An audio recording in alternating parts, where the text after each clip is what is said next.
Good day, and welcome to the Super Good Camping Podcast. This is the live stream edition on remote location at the Hamilton Adventure Expo. This is day 2 in Ancaster, and today's guest, this moment's guest, I guess, is Mike from Friends of Temagami. How are you doing, man? Good, thank you. Thanks for having me. Oh, thanks for coming over and having a yak with our audience. Wow, so you'll probably do a more succinct version. What exactly is the Friends of Temagami? Friends of Temagami is a nonprofit organization. We started in 1995. It's to kind of help protect a lot of the old growth forests still remaining. A lot of different advocacy work as well, maintaining, protecting portages, campsites, and canoe routes that the MNR don't have on their value system, and we know that are out there, and we hope that they do include them. And then we also do the ecotourism part, which is travel around with our Friends of Temagami booth and promote coming up to Temagami and having a great time and helping plan the route and choosing the right route for them. That is way more succinct than I would have done. So having talked to the Grand Poobah, Mike, briefly before, you guys are busy, like a lot. Yeah. Just there's so much area to cover. There's only so many hands. I suppose there's probably only so much budget for the things that you need to do. How do you just decide where it's like, okay, well, this is in the worst shape, so we need to fix up, or this is going to be coming into the worst shape if we don't go deal with this now? How do you task those things? How do you make those, rank them? Yeah, we've over the last couple of years, we've had started up the trail maintenance program, Right. and so we have we're 100% volunteer driven organization, and so we had a couple guys start taking it over, and they've been doing a great job now for many years. And they'll go into the areas that aren't used as much, but people still love them. And so, like the Solace Wildlands, places like that, kind of in the Pine Torch area and things like that, that need a lot of work. And so they've cleared the whole area around Pine Torch and Yorston Creek and everything like that. And we've heard from other canoeists saying that, yeah, it is pretty tough. And so now we've pretty much completed that whole area with trail maintenance, campsite, and installing thunderboxes that we build ourselves. And and then in So just a quick, how long does it take to build a thunderbox? well, a weekend to do about 20 some odd. Jeepers. Yeah. That's banging them off. Okay, cool. Yeah. Let's go. Continue on. Yeah. And so then this past summer, we had 2 maintenance trips in the summer. So usually that's a spring one that happens there with the Yorston area and everything like that. So we started doing summer ones, and it was widely received. People love the warmer weather than spring because it can snow and things like that. Yep. So, and so we went up into a bit of the Muskego Wildlands area, which had some old rotted out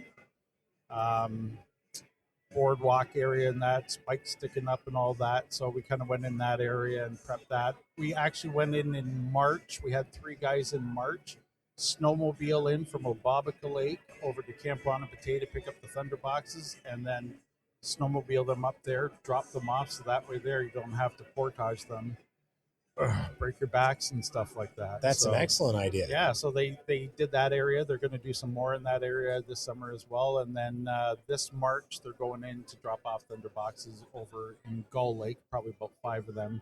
And then there will be the spring maintenance going down there this year. Oh, seriously, that's brilliant. While you've got, like, it's almost like a road, right? Yes. As opposed to paddling the stuff. Oh, man.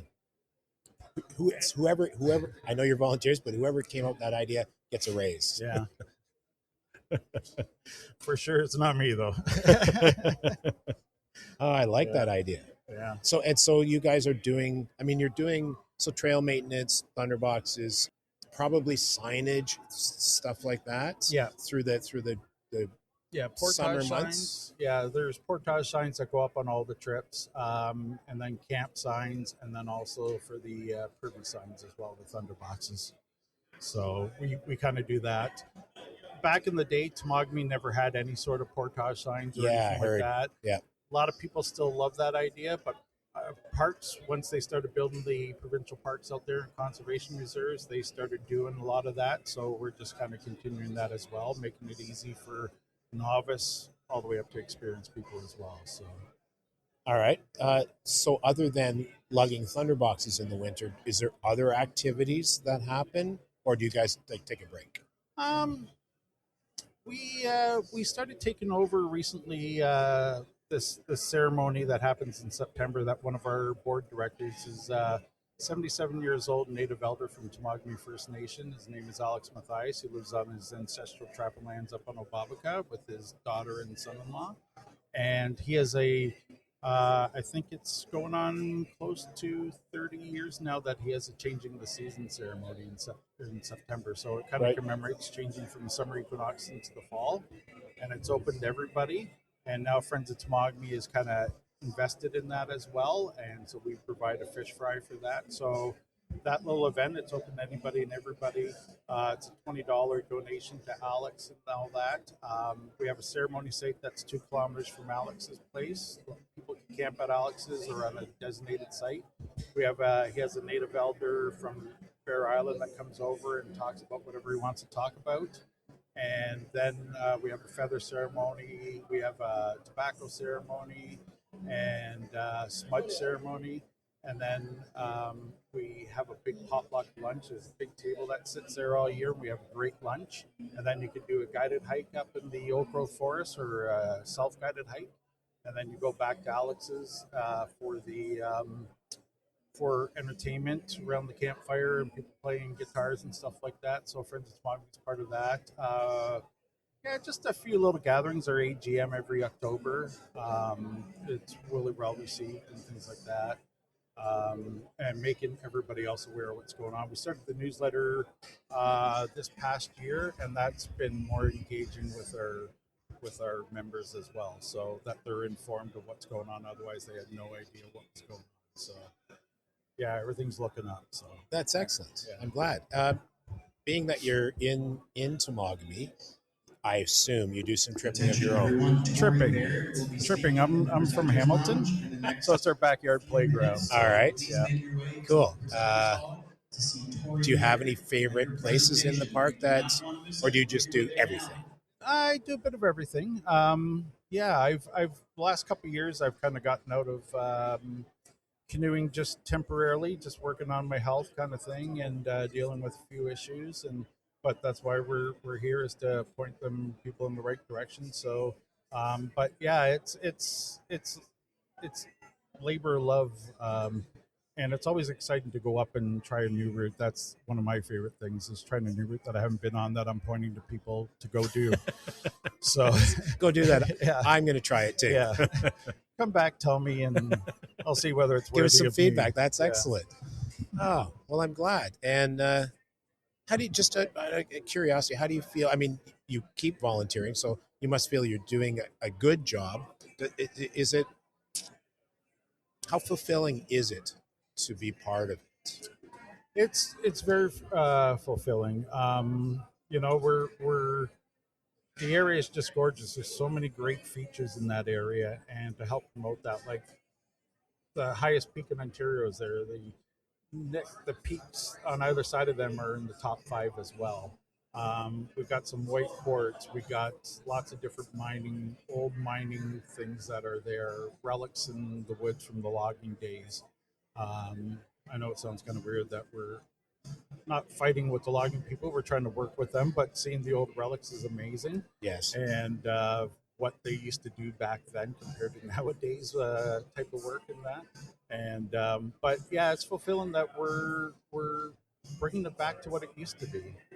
There was a fella, Craig McDonald, who did the Ojibwe map. He spent about 28 years with the Twagwe First Nation elders back in quite many years ago to kind of learn the oral history before it was lost.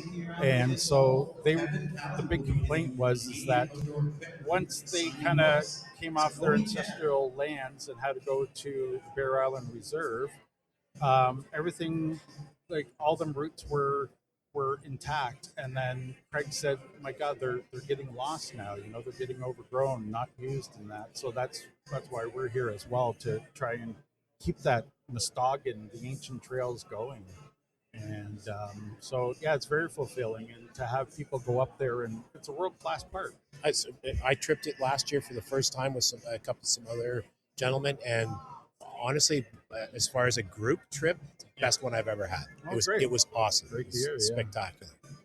So, With the amount of work that you guys have to do, at the risk of sounding like a complete moron, is it open to like people signing up to do volunteering with you guys? Can you take on more folks?